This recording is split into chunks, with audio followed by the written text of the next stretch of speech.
Back to clean news UP. चलिए देखते हैं उत्तर प्रदेश की 25 फटाफट बड़ी खबरों को। इससे पहले आप न्यूज को कहां से देख रहे हैं हमें कमेंट में बताना बिल्कुल ना भूलें। साथ ही हमारे फेसबुक पेज को भी फॉलो करें। फेसबुक पेज का लिंक डिस्क्रिप्शन में दिया गया है। हाटेकुगी गोरखनाथ मंदिर की सुरक्षा व्यवस्था, फेस स्कैनर से लगेगी पुलिस कर्मियों की हाजिरी। गोरखनाथ मंदिर की सुरक्षा व्यवस्था को चाक चौबंद करने की तैयारियां चल रही हैं। सुरक्षा में लगे पुलिस कर्मियों को एक गेट से परिसर में प्रवेश मिलेगा। इसके अलावा फेस स्कैनर से सभी की हाजिरी लगेगी। सभी गेट पर बैग स्कैनर व सीसी कैमरे भी लगेंगे। पुलिस मुख्यालय से आईएसपी सुरक्षा इसको लेकर अधिकारियों के साथ बैठक कर रही हैं। 1383 मेडल और बटेगी 37,000 उपाधियां, भव्य होने जा रहा है आयोजन। बीएचयू के 102वें दीक्षांत समारोह में इस बार 10 दिसंबर को संकाय संस्थान स्तर पर 3 साल के विद्यार्थियों को कुल 1383 मेडल दिए जाएंगे। इसमें 1346 गोल्ड मेडल, 37 को सिल्वर मेडल दिया जाएगा। इसके साथ ही 226 प्राइज भी दिए जाएंगे। गुरुवार को कुलपति प्रोफेसर सुधीर जैन ने प्रेस कॉन्फ्रेंस में बताया कि इस बार समारोह में 37,000 से ज्यादा विद्यार्थियों को उपाधियां दी जा रही हैं। इसके साथ ही 7 लोगों को डी.लिट की उपाधियां भी दी जाएंगी। कुलपति ने बताया कि समारोह में 2020 में 433 छात्रों को गोल्ड मेडल, 9 को सिल्वर, 2021 में 449 गोल्ड मेडल, 9 सिल्वर मेडल और 2022 में 464 गोल्ड और 9 सिल्वर मेडल मिलेंगे। छात्रों को भी मिलेगी शोध पत्र के लिए आर्थिक मदद। केजीएमयू अपने विद्यार्थियों को मेडिकल की पढ़ाई के साथ ही शोध की दिशा में आगे बढ़ने का मौका दे रहा है। राष्ट्रीय और अंतर्राष्ट्रीय स्तर की कॉन्फ्रेंस में यदि किसी छात्र का पेपर पढ़ने के लिए स्वीकृत होता है तो केजीएमयू उसे आने जाने के साथ ही पंजीकरण राशि की प्रतिपूर्ति भी करेगा। ये सुविधा मेडिकल के साथ ही डेंटल और नर्सिंग के शीर्ष 2 विद्यार्थियों को मिलेगी। छूटे बच्चों व गर्भवती महिलाओं के लिए चलेगा विशेष टीकाकरण अभियान। बच्चों व गर्भवती महिलाओं के लिए जनवरी से विशेष टीकाकरण अभियान चलेगा। पहले छूटे हुए बच्चों को ढूंढने के लिए सर्वे कराया जाएगा। उसके बाद टीकाकरण का खाका तैयार कर अभियान चलेगा, जिससे छूटे सभी बच्चों और गर्भवती महिलाओं को टीके लगाए जा सके। ये निर्देश उप मुख्यमंत्री ब्रजेश पाठक ने टीकाकरण अभियान की समीक्षा करते हुए सभी जिलों के सीएमओ को दिए। यूपी खान निरीक्षक परीक्षा के लिए एडमिट कार्ड जारी, एग्जाम 18 दिसंबर को। उत्तर प्रदेश खान निरीक्षक भर्ती के लिए आवेदन किए उम्मीदवारों के लिए अलर्ट है। उत्तर प्रदेश लोक सेवा आयोग के द्वारा खान निरीक्षक के पदों पर भर्ती के लिए निर्धारित चयन प्रक्रिया के अंतर्गत पहले चरण में प्रारंभिक परीक्षा का आयोजन किया जाना है। इस परीक्षा में सम्मिलित होने के लिए जरूरी एडमिट कार्ड आवेदन किए उम्मीदवारों को जारी कर दिए गए हैं। नए साल पर यूपी बिहार समेत इन राज्यों में जाने वाली ट्रेन फुल, यात्रियों की वेटिंग बढ़ी। नए साल पर गुवाहाटी, जम्मू और वाराणसी आदि जगहों पर जाने का सोच रहे हैं तो ट्रेन में कंफर्म टिकट मिलना मुश्किल है। दिसंबर आखिरी हफ्ते से 15 जनवरी तक के लिए ट्रेन में कंफर्म टिकट नहीं मिलेगा। यूपी बिहार, पंजाब, पश्चिम बंगाल आदि राज्यों में जाने वाली ट्रेन फुल है, जिससे यात्रियों की वेटिंग भी बढ़ गई है। गोंडा के कटरा स्टेशन से अयोध्या के दर्शन नगर तक बनेगी bypass rail line. Shri Ram मंदिर का निर्माण पूरा होते ही अयोध्या में श्रद्धालुओं की भीड़ एकाएक कई गुना बढ़ सकती है। ये देखते हुए रेलवे भी अपने इंतजाम में जुट गया। अयोध्या रेलवे स्टेशन पर मालगाड़ियों व गोरखपुर रूट की ट्रेन का दबाव कम करने के लिए दर्शन नगर से गोंडा के कटरा स्टेशन तक नया बाईपास बनाने की तैयारियां चल रही हैं। मंडल रेल प्रबंधक उत्तर रेलवे लखनऊ सुरेश कुमार सपरा अधिकारियों के साथ इस रूट का फुट सर्वे किया। साल में 2 बार होंगे शिक्षकों के अंतः जनपदीय तबादले। बेसिक शिक्षा परिषद के शिक्षकों के अंतः जनपदीय पारस्परिक तबादले साल में 2 बार हो सकेंगे। इसके लिए वे पूरे साल आवेदन कर सकेंगे, लेकिन स्थानांतरण आदेश शीतकालीन या गर्मी की छुट्टियों में जारी किए जाएंगे और इसी समय उन्हें कार्यमुक्त किया जाएगा। इस संबंध में महानिदेशक स्कूल शिक्षा विजय किरण आनंद ने शासन को प्रस्ताव भेजा। प्रदेश में कई वर्षों से जिले के अंदर तबादले या समायोजन नहीं हुए हैं। इससे जिले के अंदर ही शिक्षकों को 70 से 120 किलोमीटर तक की यात्रा रोज करनी पड़ती है। इसलिए सरकार ने पारस्परिक तबादले करने का निर्णय लिया। गन्ना समिति और प्राधिकरणों में मिलेगा बढ़ा हुआ डीए। राज्य सरकार ने गन्ना समितियों और जिला व क्षेत्रीय गन्ना सेवा प्राधिकरणों में डीए की स्वीकृति प्रदान की। ये जानकारी निबंधक सहकारी गन्ना समितियां संजय आर भूसरेड्डी ने दी। इसका लाभ करीब 5,000 कर्मियों को मिलेगा। उन्होंने बताया कि डीए की गणना बेसिक पे को आधार मानकर प्रतिशत में होती है। ये महंगाई को ध्यान में रखते हुए उनके खर्चे को सहन करने में मदद करने के लिए दिया जाता है। बरेली के प्रबुद्ध सम्मेलन में बोले सीएम योगी। मुख्यमंत्री योगी आदित्यनाथ ने कहा कि प्रदेश में अपराध न्यूनतम स्तर पर पहुंच गया है। यूपी देश की सबसे बड़ी अर्थव्यवस्था बनने जा रहा है। भ्रष्टाचार और भ्रष्टाचारियों के लिए यहां कोई स्थान नहीं। प्रदेश सरकार निवेशकों को सुरक्षा और सहयोग की गारंटी दे रही है। वर्तमान समय में निवेश के लिए उत्तर प्रदेश सबसे सुरक्षित डेस्टिनेशन है। सीएम शाहजहांपुर और बरेली में प्रबुद्ध जन सम्मेलन को संबोधित कर रहे थे। सीएम योगी ने बरेली में 1459 करोड़ की 188 परियोजनाओं का लोकार्पण और शिलान्यास किया। वहीं शाहजहांपुर को 308 करोड़ की परियोजनाओं की सौगात दी। यूपी में होगी 5 साल तक के बच्चों की गिनती। यूपी में 0 से 5 साल तक के बच्चों की गिनती की जाएगी। स्वास्थ्य विभाग इसके लिए हेड काउंट सर्वे कराने जा रहा है।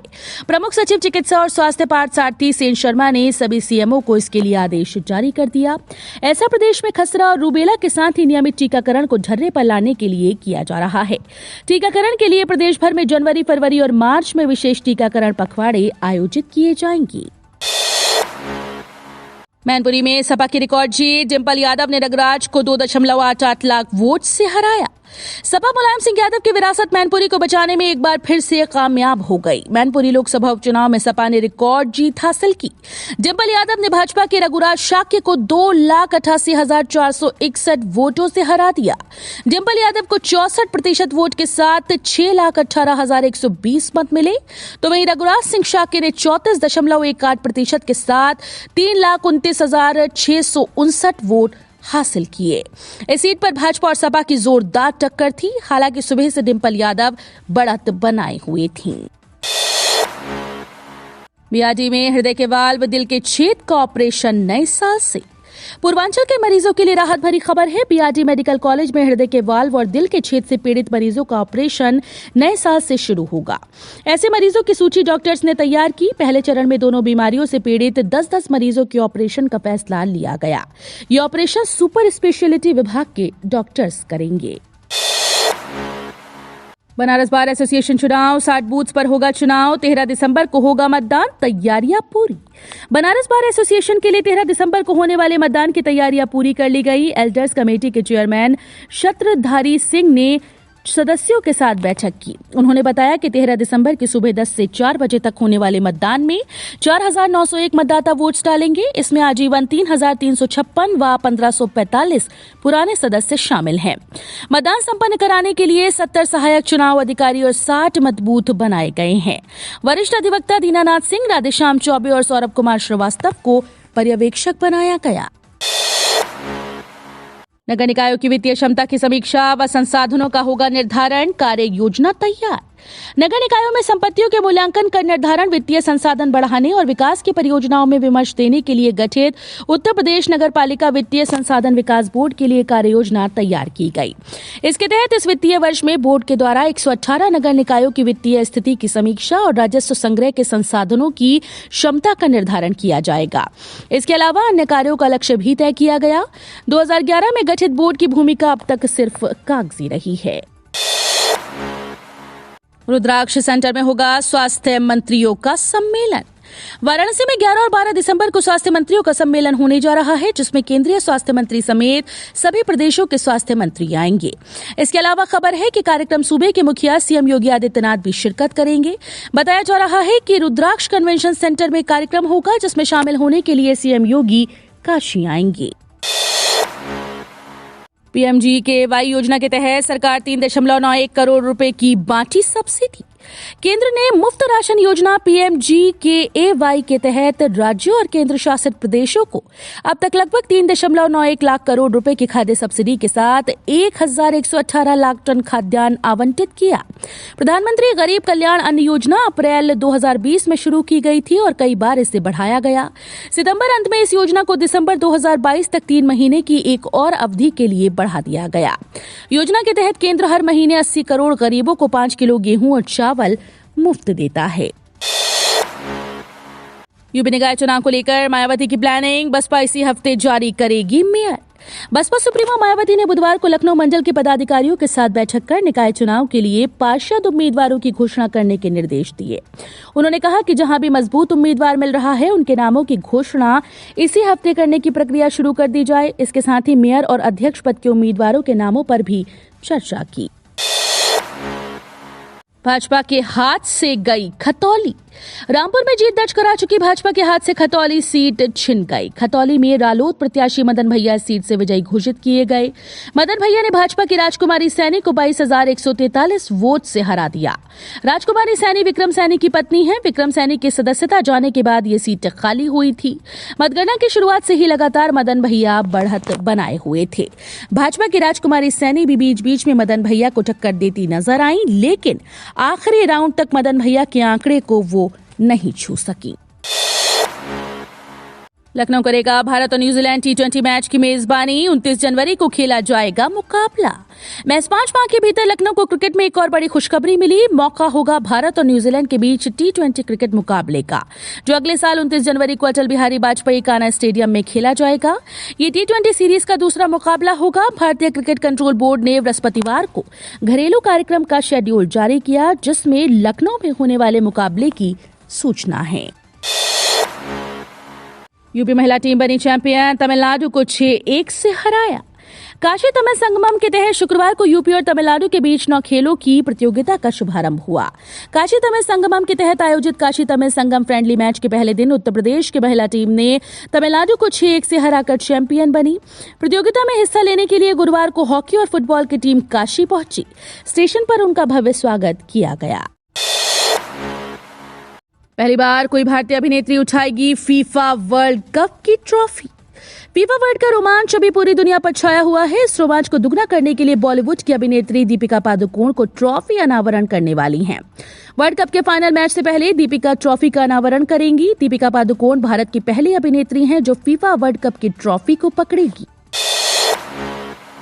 किसानों के बच्चों की पढ़ाई से लेकर शादी तक का ये बैंक रखेगा ध्यान। अपनी बेटी की शादी, घरों के निर्माण या अपने बच्चे की शिक्षा के लिए वित्तीय सहायता की तलाश कर रहे किसान अब पीएनबी किसान गोल्ड योजना से सहायता प्राप्त कर सकते हैं। पीएनबी ने कृषि और संबद्ध क्षेत्रों में अपने उत्पादन और निवेश को बढ़ाने के लिए किसानों के लिए स्वर्ण योजना शुरू की। सरकार ने इस योजना को ग्रामीण आवास से संबंधित गतिविधियों और उपभोग की जरूरतों के साथ साथ शादी, शिक्षा, धार्मिक या पारिवारिक कार्यों के लिए किसानों की वित्तीय आवश्यकताओं में मदद करने के लिए भी शुरू किया है। सुकन्या समृद्धि में पैसा लगाने वालों के लिए नई खुशखबरी। अगर आप भी भविष्य को ध्यान में रखकर सुकन्या समृद्धि योजना, पीपीएफ, किसान विकास पत्र या राष्ट्रीय बचत पत्र में निवेश करते हैं तो खबर आपको खुश कर देगी। सरकार की तरफ से छोटी बचत योजनाओं में निवेश करने वालों को जल्द बड़ी खुशखबरी मिलने वाली है। इसका ऐलान खुद वित्त मंत्री की तरफ से किया जाएगा। सूत्रों से मिली जानकारी के अनुसार इस बार दिसंबर के अंत में वित्त मंत्रालय की तरफ से छोटी बचत योजनाओं पर मिलने वाले ब्याज की दर को बढ़ाया जाएगा। मैरिज कपल की हुई बल्ले बल्ले। सरकार हर महीने देगी 18,500 रुपए। सरकार आपको हर महीना पैसा देगी। इस स्कीम का नाम पीएम वय वंदना योजना है, जिसमें आपको बुढ़ापे में हर महीने पैसा मिलेगा। आप इस सरकारी स्कीम का फायदा 31 मार्च 2023 तक ले सकते हैं। आपको बता दें कि एक तरह की पेंशन योजना है जिसमें आपको मंथली पैसा मिलता है। इसमें पति पत्नी को 18,500 रुपए प्रति माह मिलते हैं। खास बात यह है कि इसमें आपका पैसा पूरी तरह से सुरक्षित रहता है और आपको 10 साल के बाद पूरा पैसा ब्याज सहित वापस मिल जाता है। तो ये थी आज की 25 फटाफट बड़ी खबरें। अगर आपको न्यूज पसंद आई हो तो वीडियो को लाइक और शेयर जरूर करें। धन्यवाद।